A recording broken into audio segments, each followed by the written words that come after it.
Hello students. तो आज की वीडियो में हम जैसे आज कवर करने जा रहे हैं कि टाइप ऑफ अटैकिंग रिएजेंट। जैसे कि हमने लास्ट वीडियो में अपने जो रिएक्शन मैकेनिज्म स्टार्ट की थी, तो रिएक्शन मैकेनिज्म कितने टाइप से होती है वो हमने स्टार्ट किया था। तो उसको अच्छी तरीके से समझने के लिए पहले हमने बोला था कि जो फिशन होता है रिएक्शंस में वो दो तरीके से होता है, homolytic fission and heterolytic fission. और होमोलिटिक फिशन में फ्री रेडिकल बनते हैं और हेटेरोलिटिक फिशन में कार्बोकेटायन और कार्बन आयन बनते हैं। ठीक है।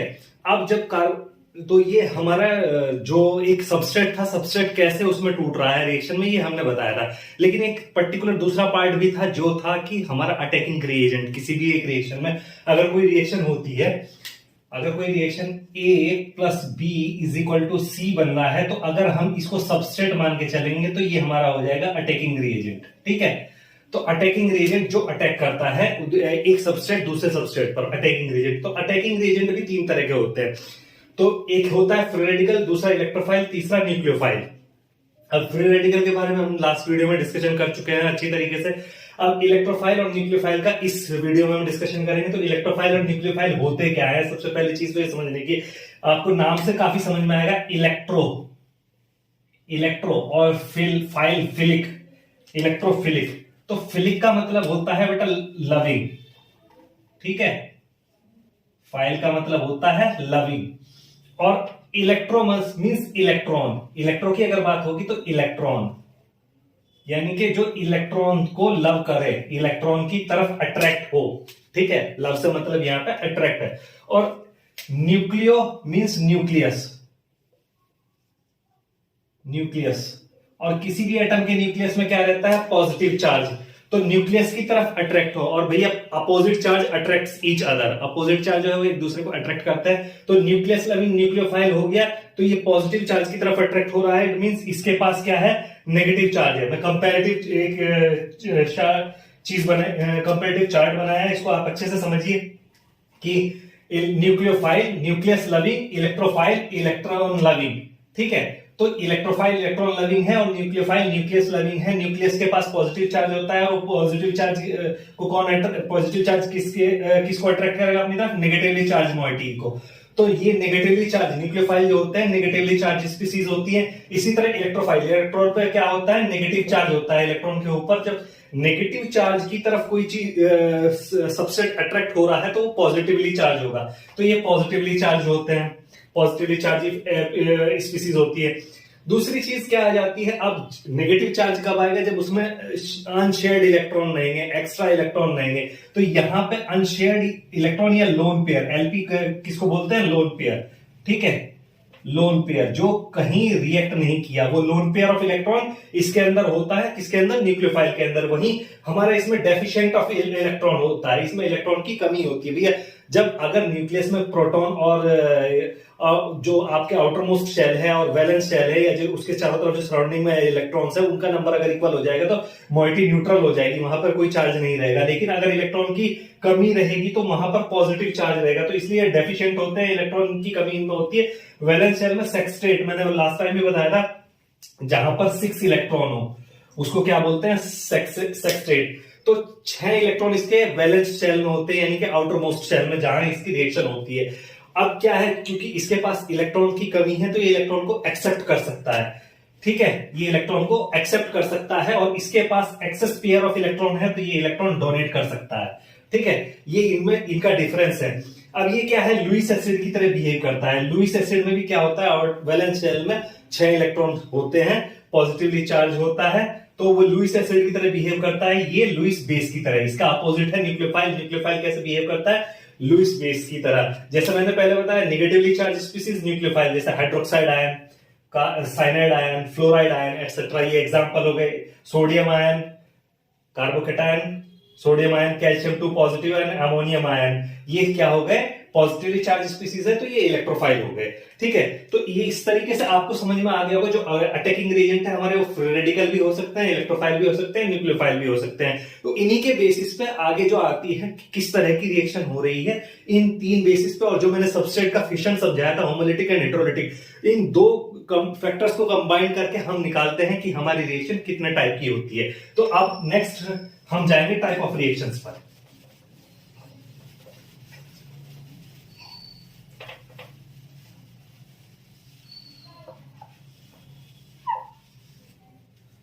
ठीक है, नेक्स्ट हम जाएंगे type of organic reactions.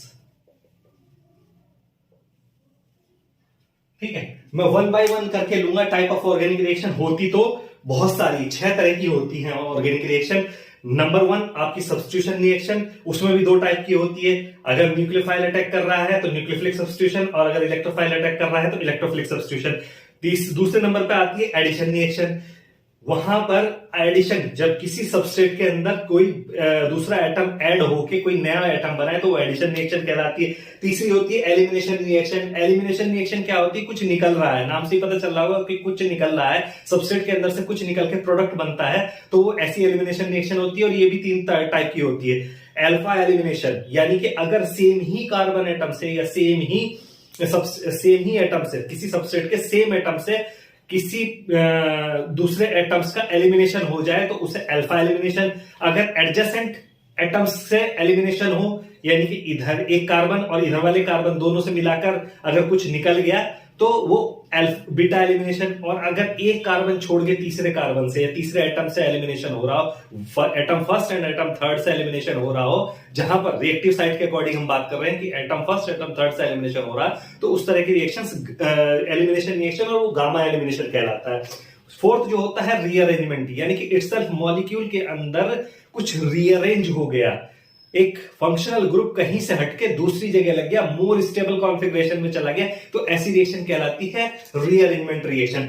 Next जो आती है वो कंडेंसेशन रिएक्शन। कंडेंसेशन रिएक्शन में क्या है? नॉर्मली वाटर का एलिमिनेशन होता है, और वाटर का एलिमिनेशन, ये किस तरह की रिएक्शन होती है कि 2 एक जैसे मॉलिक्यूल या डिफरेंट मॉलिक्यूल आपस में कंडेंस करेंगे, वाटर का मॉलिक्यूल निकलेगा और एक न्यू प्रोडक्ट बन जाएगा, तो ऐसी रिएक्शन कंडेंसेशन रिएक्शन कहलाती है। और नंबर लास्ट जो आती है आइसोमराइजेशन रिएक्शन।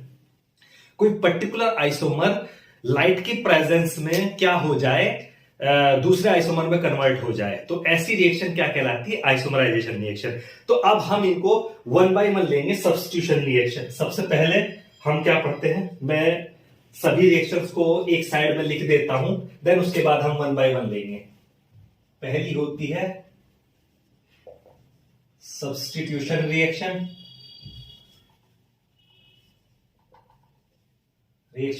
दूसरी addition reaction, third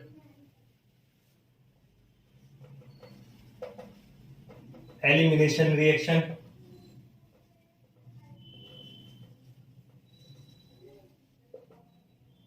fourth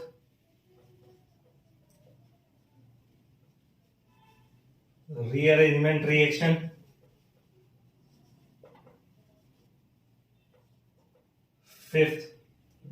fourth rearrangement reaction, fifth condensation reaction,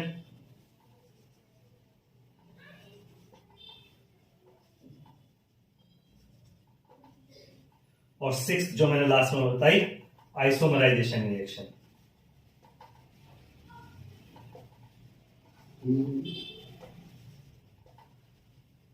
ठीक है, अब हम 1 बाय 1 लेंगे।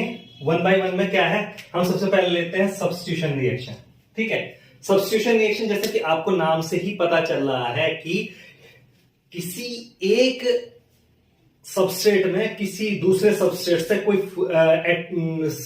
फंक्शनल ग्रुप आके उसको सब्स्टिट्यूट कर रहा है। और ये 2 तरह की होती है सब्स्टिट्यूशन रिएक्शन, ये भी 2 टाइप की होती है, nucleophilic substitution reaction,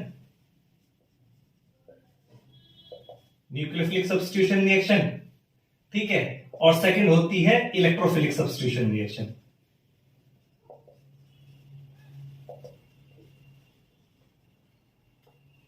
electrophilic substitution reaction, तो जैसा कि नाम से ही आपको पता चल रहा होगा कि न्यूक्लियोफिलिक सब्स्टिट्यूशन मतलब न्यूक्लियोफाइल अटैक कर रहा है, और इलेक्ट्रोफिलिक सब्स्टिट्यूशन मतलब इलेक्ट्रोफाइल अटैक कर रहा है आपका।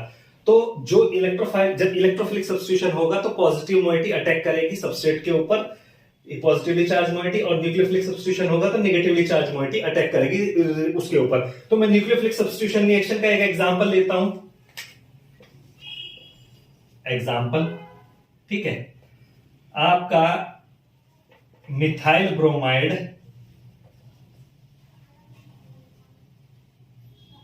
सोडियम हाइड्रोक्साइड से रिएक्ट करेगा, मिथाइल ब्रोमाइड सोडियम हाइड्रोक्साइड से रिएक्ट करेगा, तो हमारा क्या बनेगा वहां पर, मिथेनॉल प्लस NaBr, ये निकल जाएगा। ठीक है, NaBr निकल जाएगा और ये बच जाएगा। इसमें क्या होगा, सबसे पहले जो होता क्या है कि ये आपका NaOH ब्रेक होता है दो पार्ट में। ठीक है, Na पॉजिटिव OH निगेटिव। तो अब क्या है, इलेक्ट्रोनिगेटिव एटम ये है सबसे ज्यादा, तो इसके पास ये लोन पेयर ऑफ इलेक्ट्रॉन चला जाएगा और इधर आ जाएगा पॉजिटिव चार्ज और ये नेगेटिव चार्ज। तो ये नेगेटिव चार्ज इस पॉजिटिव चार्ज पे अटैक करेगा और हमें प्रोडक्ट मिलेगा। अब बचा क्या, यहां पे क्या आ गया, यहां पे आ गया नेगेटिव चार्ज। अब ये नेगेटिव चार्ज सोडियम लेके, सोडियम ब्रोमाइड लेके निकल जाएगा, ये सॉल्ट है। और ऑर्गेनिक फेज में क्या रहेगा, ये मिथेनॉल हमारा बन गया। तो ये इस तरह की रिएक्शन, ये अब इसमें अटैकिंग रिएजेंट क्या है आपका, अटैकिंग रिएजेंट है ये सोडियम हाइड्रोक्साइड। सोडियम हाइड्रोक्साइड से OH नेगेटिव आयन जो है वो अटैक कर रहे हैं, वो अटैक कर रहे हैं। और ये कैसा है, ये मैंने बताया था, ये क्या है, न्यूक्लियोफाइल। तो ये न्यूक्लियोफिलिक सब्स्टिट्यूशन हो गया। ठीक है, अब नेक्स्ट एग्जांपल में इलेक्ट्रोफिलिक सब्स्टिट्यूशन का ले लेता हूं। न्यूक्लियोफिलिक सब्स्टिट्यूशन आपका हो गया, इरेज कर देते हैं। इलेक्ट्रोफिलिक सब्स्टिट्यूशन का नेक्स्ट एग्जांपल ले लेता हूं। इलेक्ट्रोफिलिक सब्स्टिट्यूशन में क्या होता है, जैसे एग्जांपल में लेता हूं कि इलेक्ट्रोफिलिक सब्स्टिट्यूशन में ये बेंजीन है। ठीक है, इसका हमें नाइट्रेशन करना है, तो प्लस HNO3 और H2SO4 की प्रेजेंस में क्या होगा, हमें ये नाइट्रोबेंजीन मिल जाएगी। अब ये रिएक्शन होती कैसे है, इस रिएक्शन में होता क्या है कि सबसे पहले जो आपका ये HNO3 है, इसको हम दूसरे एक मेथड में लिख लेते हैं कि HO नाइट्रोनियम आयन बनता है। ठीक है, और ये एसिड की प्रेजेंस में क्या होगा कि ये नेगेटिव चार्ज, नेगेटिवली चार्ज में ये इधर आ जाएगा, तो नेगेटिवली चार्ज हो जाएगा और एसिड लेके माइनस H2O निकल जाएगा और हमारे पास क्या आ जाएगा, NO2 पॉजिटिव, नाइट्रोनियम आयन आ गया। अब ये नाइट्रोनियम आयन यही हमारा अटैकिंग रिएजेंट है। ठीक है, इसको हम क्या लिखते हैं, अटैकिंग रिएजेंट, AR मैंने शॉर्ट में लिख दिया, अटैकिंग रिएजेंट है। ये अटैक करेगा बेंजीन रिंग पे और प्रोडक्ट हमें क्या मिल जाएगा, प्रोडक्ट हमें नाइट्रोबेंजीन मिल जाएगा। ठीक है, तो इस तरीके से हमारी ये इलेक्ट्रोफिलिक सब्स्टिट्यूशन रिएक्शन होती है। तो इलेक्ट्रोफिलिक सब्स्टिट्यूशन रिएक्शन भी आपको समझ में आ गया कि इलेक्ट्रोफिलिक सब्स्टिट्यूशन रिएक्शन कैसे होती है, ये इसका एग्जांपल हो गया। ठीक, या एक एग्जांपल और ले लीजिए इलेक्ट्रोफिलिक सब्स्टिट्यूशन रिएक्शन का, कि अगर हम यहां पे लिखता हूं मीथेन में ब्रोमीन से एडिशन करें तो क्या बनेगा, हमें मिथाइल ब्रोमाइड और माइनस HBr निकल जाएगा। तो भैया अब क्या होता है, मैं इसको ऐसे लिख देता हूं 3 और यहां पर H लिख दिया। तो ये क्या होता है कि हाइड्रोजन के कंपैरिजन में कार्बन जो है वो ज्यादा इलेक्ट्रोनेगेटिव है, तो इलेक्ट्रॉन पेयर इधर ट्रांसफर हो जाएगा। ऐसे ही ब्रोमीन को मैं अगर ऐसे लिख दूं तो एक ब्रोमीन पे इलेक्ट्रॉन आएगा और ये नेगेटिव चार्ज वाला ले लेगा हाइड्रोजन को, यहां पॉजिटिव चार्ज होता है, और ये अटैक करेगा इस दूसरे वाले ब्रोमीन पे जिसपे पॉजिटिव चार्ज होगा। ठीक है, तो इस तरह CH3Br। तो यहां पर भी न्यूक्लियोफाइल, यहां पर भी अटैकिंग रिएजेंट क्या है, Br पॉजिटिव, जो आपका ब्रोमोनियम आयन बन गया, वो आपका अटैकिंग रिएजेंट है। तो सब्स्टिट्यूशन रिएक्शन नंबर 1 हमने पूरी कवर कर ली, समझ में आ गया आपको। देन सेकंड है हमारी एडिशन रिएक्शन। अब एडिशन रिएक्शन के नाम से ही पता चल रहा है कि जब दो सबस्ट्रेट आपस में ऐड होके, दो सबस्ट्रेट क्या है, आपस में एडिशन हो रहा है, उनका एडिशन होने के बाद कोई प्रोडक्ट बनना है, तो ऐसी रिएक्शन क्या कहलाती है, एडिशन रिएक्शन। दो सबस्ट्रेट भी हो सकते हैं, ज्यादा भी हो सकते हैं, सबस्ट्रेट 2 भी हो सकते हैं, उससे ज्यादा भी हो सकते हैं। तो इस ऐसी reaction when two substrate, addition reaction क्या है, when 2 or more substrate combine together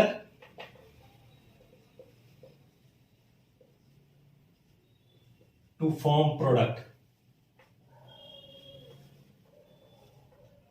इस ऐसी रिएक्शन क्या कहलाती है, एडिशन रिएक्शन कहलाती है। तो एडिशन रिएक्शन में क्या होता है कि बता दिया मैंने कि दो या दो से ज्यादा सबस्ट्रेट आपस में कंबाइन करेंगे और एडिशन रिएक्शन हो जाएगी। एग्जांपल एडिशन रिएक्शन का आप एग्जांपल ले लीजिए भैया। जनरली एल्कीन एल्काइन में एडिशन रिएक्शन होती है, ठीक है, प्लस Br2। अगर इनका एडिशन करेंगे तो अब Br, जैसे मैंने लास्ट में भी बताया था कि Br को हम कैसे लिख सकते हैं, Br को हम ऐसे भी लिख सकते हैं, Br, ठीक है। अब एक पे पॉजिटिव चार्ज है और एक पे नेगेटिव चार्ज है, क्योंकि एक की तरफ lone pair of electron attract होगा, एक की तरफ नहीं होगा। तो अब क्या होगा, अगर ये यहां पे जाएगा तो इसका अटैक होगा इस तरफ पॉजिटिव की तरफ, और देन ये नेगेटिव चार्ज का अटैक हो जाएगा दूसरे वाले इस पॉजिटिव की तरफ। तो हमें क्या बनेगा, CH2 Br, CH2 Br। तो 1,2 डाइब्रोमो इथेन हमारा एज ए प्रोडक्ट बन जाएगा। 1,2 डाइब्रोमो इथेन हमारा वहां पे क्या होगा, प्रोडक्ट हो जाएगा। तो ऐसी रिएक्शन क्या कहलाती हैं, एडिशन रिएक्शन कहलाती हैं, ठीक है। इसमें एक एग्जांपल और लेते हैं हम।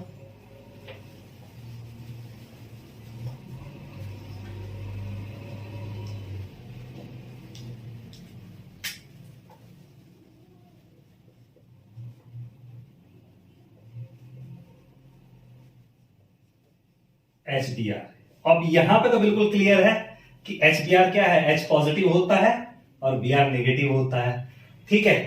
तो अब भैया एक चीज का ध्यान रखेंगे, जब इसमें हम एडिशन रिएक्शन करेंगे तो हमने पहले पढ़ा है बुक्स के अंदर कि जो हाइड्रोजन का एडिशन होता है वो मोस्ट लीस्ट सब्स्टिट्यूटेड कार्बन पे जाएगा, मतलब जहां पे हाइड्रोजन का नंबर ज्यादा होगा वहां पे ही हाइड्रोजन अटैच होगा। तो अब क्या होगा, और अगर आप, जो मैंने सबसेट का ब्रेकिंग दिखाई थी, अगर आप उस हिसाब से भी इसको समझेंगे तो अब देखिए, अगर नेगेटिव चार्ज इस तरफ रहेगा, इस तरफ, ठीक है, यहां नेगेटिव रहेगा और यहां पे पॉजिटिव रहेगा, तो ये मोस्ट स्टेबल फॉर्म होगी, क्योंकि primary carbon ion more stable then secondary and secondary carbocation is more stable then primary carbocation. तो स्टेबिलिटी भी इसी की ज्यादा होगी। तो अब ऐसे क्या होगा, ये नेगेटिव चार्ज है तो ये क्या ले लेगा, ये हाइड्रोजन को ले लेगा, और ब्रोमीन क्या है, इस पे अटैक करेगा। तो हमारा जो प्रोडक्ट है, इस हिसाब से प्रोडक्ट जो बनेगा, प्रोडक्ट बनेगा ये Br यहां अटैक करेगा और ये CH3। तो 2 ब्रोमो प्रोपेन हमारा प्रोडक्ट बन जाएगा मोस्ट स्टेबल प्रोडक्ट की तरह। और कोई भी रिएक्शन होती है वो अपने मोस्ट स्टेबल फॉर्म की तरफ ही प्रोडक्ट बनेगा, जिस मोस्ट स्टेबल फॉर्म होगी प्रोडक्ट की वही बनेगी। तो कोई भी रिएक्शन उसी डायरेक्शन में फॉरवर्ड होती है, ठीक है। नेक्स्ट, तो एडिशन रिएक्शन भी आपको समझ में आ गई, एडिशन रिएक्शन भी आपकी कवर होगी। जो नेक्स्ट है आपकी वो है एलिमिनेशन रिएक्शन। थर्ड रिएक्शन है आपकी एलिमिनेशन रिएक्शन। जब किसी भी रिएक्शन में सबस्ट्रेट के अंदर से 2 एटम या ग्रुप ऑफ एटम्स रिलीज हो जाएं, वो एलिमिनेट हो जाएं, नाम से समझ में आ रहा है ना, एलिमिनेशन, एलिमिनेट हो जाएं, तो ऐसी रिएक्शन क्या कहलाती है, एलिमिनेशन रिएक्शन। अब ये एलिमिनेशन किस तरीके से हो सकता है, ये एक ही कार्बन से भी हो सकता है, ठीक है, तो वो अल्फा एलिमिनेशन। और अगर 2 अलग अलग कार्बन से हो तो बीटा एलिमिनेशन, अगर एडजेसेंट कार्बन से हो तो बीटा एलिमिनेशन। और अगर डिफरेंट 1 2 3 1 कार्बन रिएक्टिंग साइड की हम बात कर रहे हैं, एक 1 और एक 3, बीच में एक एक्स्ट्रा एटम आ रहा है और 1 एटम से और 3rd एटम से एलिमिनेशन हो रहा है, तो उसको क्या कहेंगे हम, गामा एलिमिनेशन कहेंगे, ठीक है। तो अल्फा इसमें ये अल्कोहलिक KOH की प्रेजेंस में नॉर्मली होता है। मैं एक नॉर्मल एग्जांपल लेता हूं इसका, एलिमिनेशन रिएक्शन का एग्जांपल से मैं आपको समझाता हूं, ठीक है। एग्जांपल अगर मैं ये ले लूं CH3 CH2 Br, और यहां पे -HBr निकालना है मुझे अल्कोहलिक KOH की प्रेजेंस में, तो क्या होगा, होना कुछ नहीं है, सिंपल सा क्या है, मैं इसको CH3 को ऐसे लिख लेता हूं, ठीक है, इसको मैं कर देता हूं 2 और ये हो गया H, ठीक है। तो अब आपका बॉन्ड जो है वो ये इस तरफ जाएगा, ठीक है, और इस पे आएगा पॉजिटिव चार्ज, और इसमें बॉन्ड इस तरफ जाएगा, इस पे आएगा नेगेटिव चार्ज।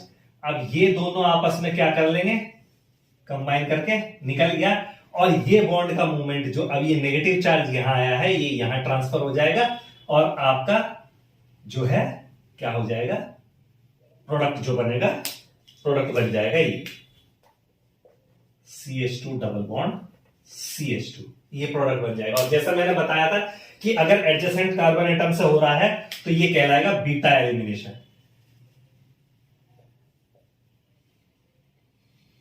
ठीक है, ये क्या हो जाएगा, बीटा एलिमिनेशन। तो बीटा एलिमिनेशन का एक एग्जांपल ये हो भी गया। और दूसरा अल्फा एलिमिनेशन का एग्जांपल अगर मैं समझाऊं तो अल्फा एलिमिनेशन को, ठीक है इसको रहने देते हैं ऐसे।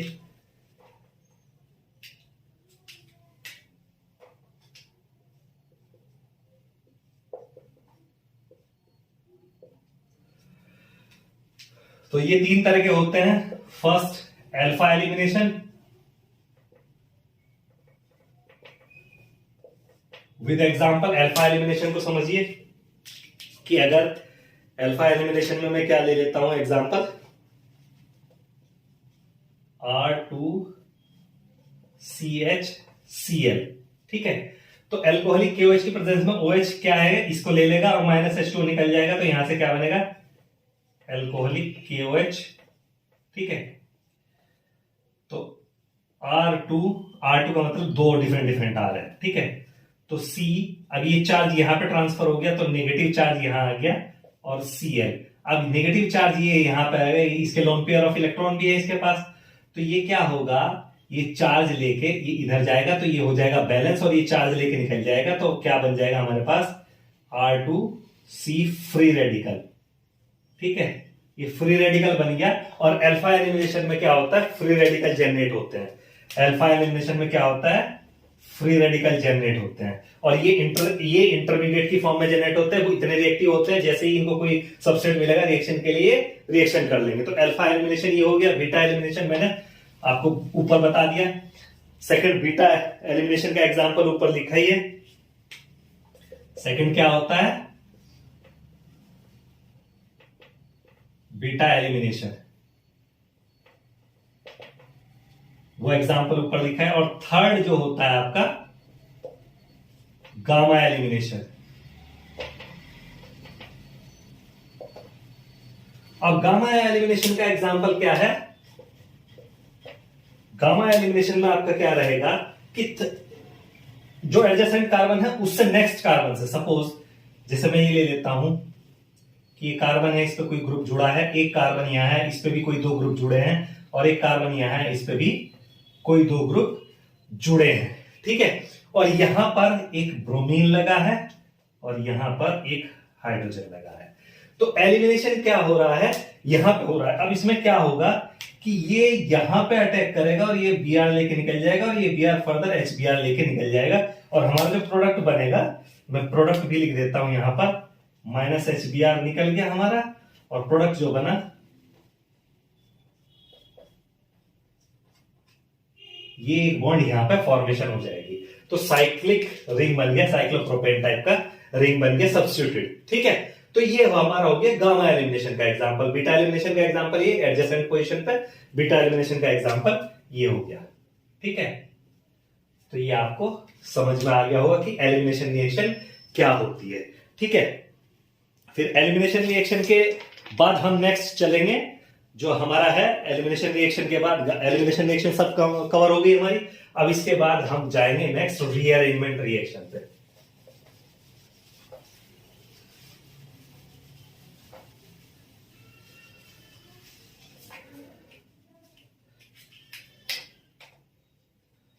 नेक्स्ट हमारी क्या है, रीअरेंजमेंट रिएक्शन। अब इसमें क्या है, साफ साफ दिख रहा है कि माइग्रेशन होता है एक ग्रुप का दूसरे ग्रुप के साथ में, मतलब एक ही with in the molecule functional group migrate कर जाता है एक एटम से दूसरे एटम के ऊपर।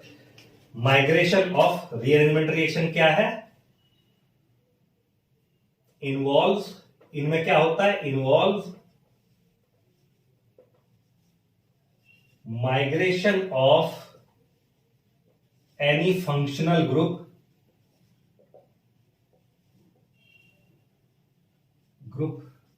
from one atom to another।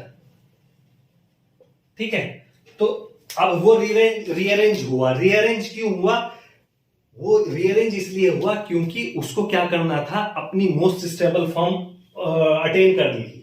तो कोई भी प्रोडक्ट जो जिस मोस्ट स्टेबल फॉर्म में होगा वो उसको अटेन करेगा, उसके लिए रीअरेंजमेंट होता है। तो ऐसी रिएक्शन क्या होती है, ऐसी रिएक्शन क्या कहलाती है, रीअरेंजमेंट रिएक्शन कहलाती है। ठीक है, ऐसी रिएक्शन रीअरेंजमेंट रिएक्शन कहलाती है। अब इसमें क्या होता है, मैं एग्जांपल ले लेता हूं। किसी भी लुईस एसिड की प्रेजेंस में इस तरह की रिएक्शन होती है। एग्जांपल, ठीक है, मैं एग्जांपल ले लेता हूं इसमें।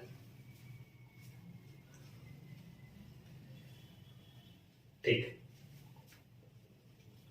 CH3CH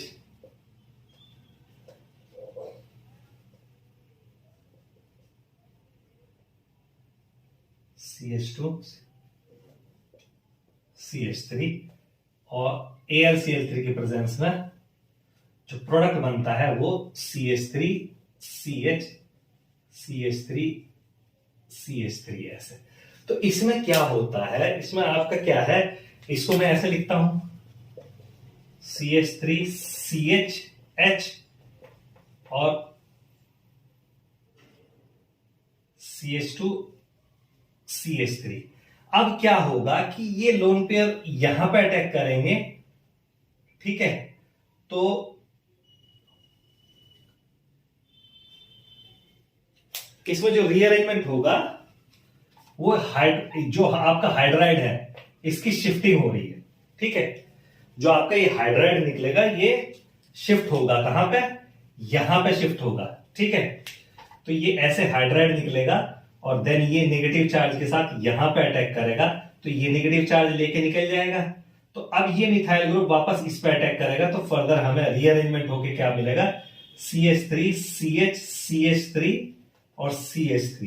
तो ये मोर स्टेबल फॉर्म में चला गया अपनी इसके कंपैरिजन में, तो आइसो ब्यूटेन हमें मिल जाता है। ठीक है, तो ऐसी एक एलिमिनेशन रिएक्शन। फिर मैं इसका रीअरेंजमेंट रिएक्शन है, इसका एक बेटर एग्जांपल और हम लेते हैं कि उसमें क्या होता है कि पहले एलिमिनेशन हो गया और वो अपना रीअरेंजमेंट करती है उसके बाद में। ठीक है, तो मैं इसको यहां से इरेज कर देता हूं और एक बेटर एग्जांपल हम और इसका लेके चलते हैं। ठीक है, तो बेटर एग्जांपल से आपको बहुत अच्छे तरीके से समझ में आएगा उस एग्जांपल से। तो मैं इसको भी इरेज कर देता हूं और यहां पे मैं उसके एग्जांपल को लेके चलता हूं।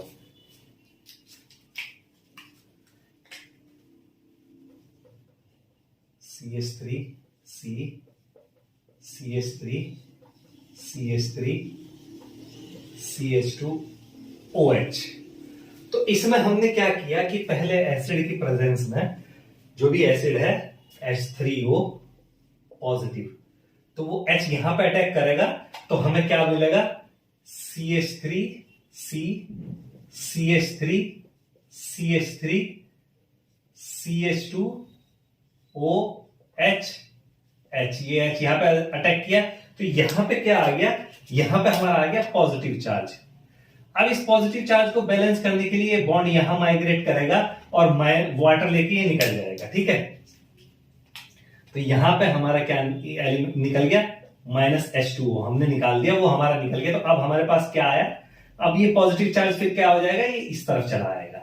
तो CH3 C CH3 CH3 CH2 positive.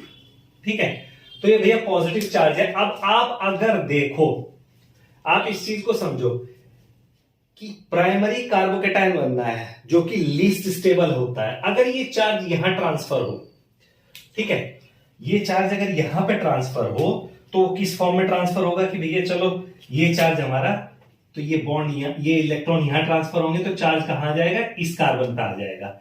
ठीक है, जब इस कार्बन पे आ जाएगा तो अब क्या होगा, जब इस पे ये आया तो ये क्या करेगा, ये मिथाइल ग्रुप जो है अब आपका, वो इसको ट्रांसफर करने के लिए वो यहां पे, ये मिथाइल ग्रुप यहां पे अटैक करेगा। ठीक है, चार्ज यहां पे अगर हम लाएंगे तो अब हमारा अल्टीमेट जो बनेगा वो क्या बनेगा, CH3 C CH3 CH2 CH3, ये पॉजिटिव चार्ज यहां पे आ गया। तो अब आप देखो ये प्राइमरी कार्बोकेटायन है और ये हमारा टर्शरी कार्बोकेटायन है। तो कौन सा स्टेबल है ज्यादा? तो tertiary carbocation is more stable then primary carbocation, तो ये टर्शरी कार्बोकेटायन में रीअरेंज हो जाएगा। ठीक है, तो इस तरीके से इसको क्या बोलते हैं हम, ये रीअरेंजमेंट जो है वो यहां पे हो रहा है, इस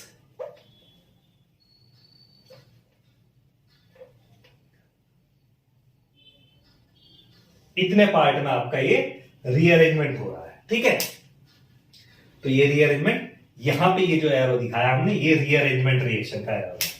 ठीक है, रीअरेंजमेंट रिएक्शन, तो ये रीअरेंजमेंट हमारा यहां पे हो रहा है कि प्राइमरी कार्बोकेटायन से टर्शरी कार्बोकेटायन बनना है, जो कि ज्यादा स्टेबल है एज कंपैरेटिवली। ठीक है, नेक्स्ट फिर इसके बाद हम आ जाते हैं जो हमारी फिफ्थ रिएक्शन है, कंडेंसेशन रिएक्शन। तो हमारा रीअरेंजमेंट रिएक्शन भी कवर हो गया। नेक्स्ट हमारी है condensation reaction.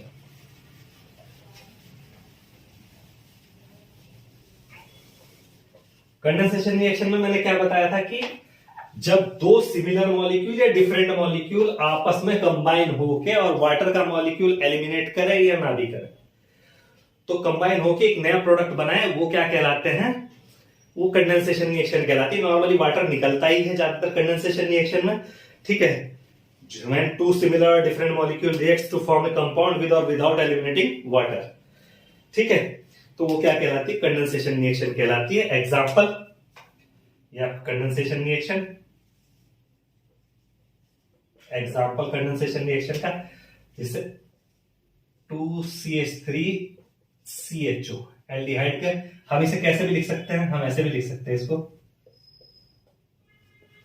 CH3C double bond O H plus CH2H CHO। ठीक है, इसको हम ऐसे लिख लेते हैं। तो होगा क्या यहां पे, होगा ये कि ये बॉन्ड जो है,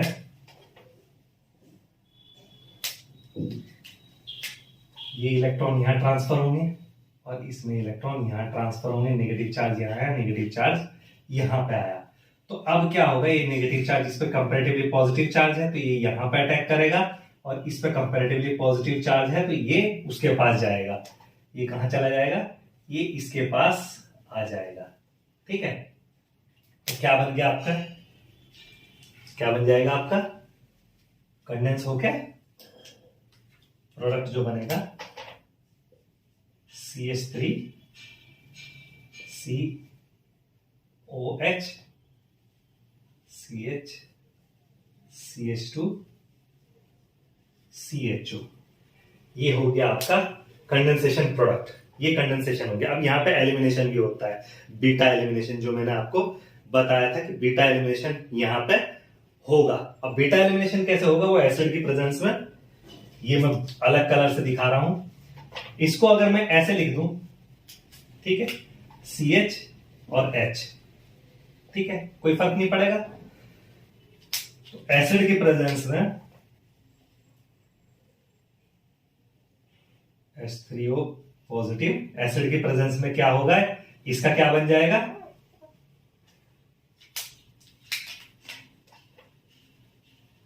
-H2O निकल जाएगा, और जो ये है फिर ये बॉन्ड यहां पे ट्रांसफर हो जाएगा और हमारा एसिड वापस रिकवर हो जाएगा।